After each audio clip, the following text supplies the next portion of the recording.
Eu tenho interesse pelo tema das sociedades árabes desde o mestrado. E no doutorado eu fui mais para essa área do orientalismo.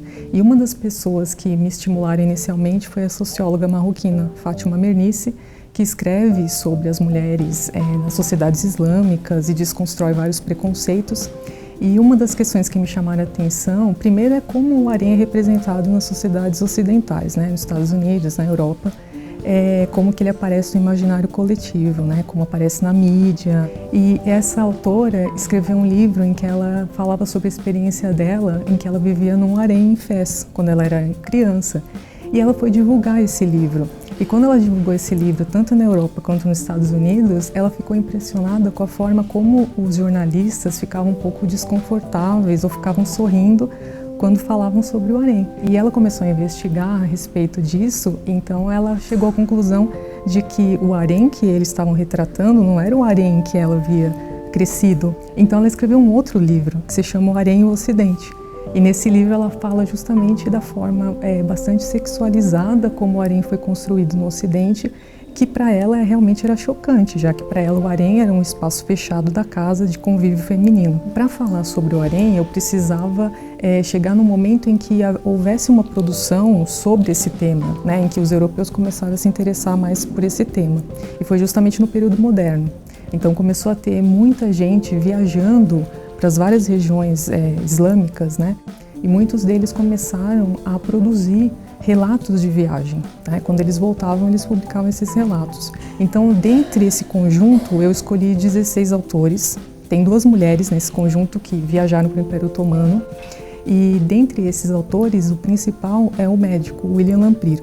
Ele foi chamado pelo príncipe do Reino do Marrocos para cuidar de um problema na visão. Ele não queria ir para lá, porque tinha autores que queriam ir, queriam ter algum tipo de aventura, queriam conhecer por uma questão diplomática, mas ele não quis. Ele foi chamado, ele foi convocado e ele ele visitou 2 haréns no Reino de Marrocos e ele ficou assim, pensando que ele tinha sido o primeiro autor a ter entrado, o primeiro homem estrangeiro a ter entrado em 2 haréns. E ele escreveu isso no livro dele, que foi publicado em 1791. Essa referência sexualizada do harém parece ser uma construção muito mais do século XVIII para frente. Então, por exemplo, até o século XVIII não é muito comum a gente encontrar o termo Oriente. Eles falavam o Império Turco, então eles falavam os turcos para se referir aos muçulmanos. A partir do século XVIII, da metade do século XVIII, a gente encontra mais referências. O termo Oriente passa a ser usado. E a partir do momento em que o Império Otomano entra em decadência e começa a haver essa colonização, enfim, essa interferência militar europeia nas regiões islâmicas, dá para perceber uma mudança em relação à percepção que os europeus começaram a ter do harém. Então aí sim, o harém vai se tornando mais sexualizado em relação à mulher, e aí essa ideia de exótico, o harém exótico começa a se tornar mais presente, coisa que não estava tão presente antes. Fico lisonjeada de ter meu trabalho sido escolhido por edital público para ser publicado aqui pela editora da Federal do ABC.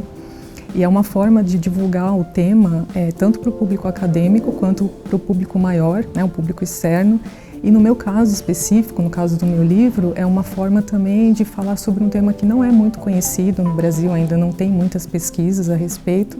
Então é uma maneira também de discutir esse tema que é cercado de estereótipos, de vários problemas, de preconceitos. Então acho que é importante trazer esse tema para debate.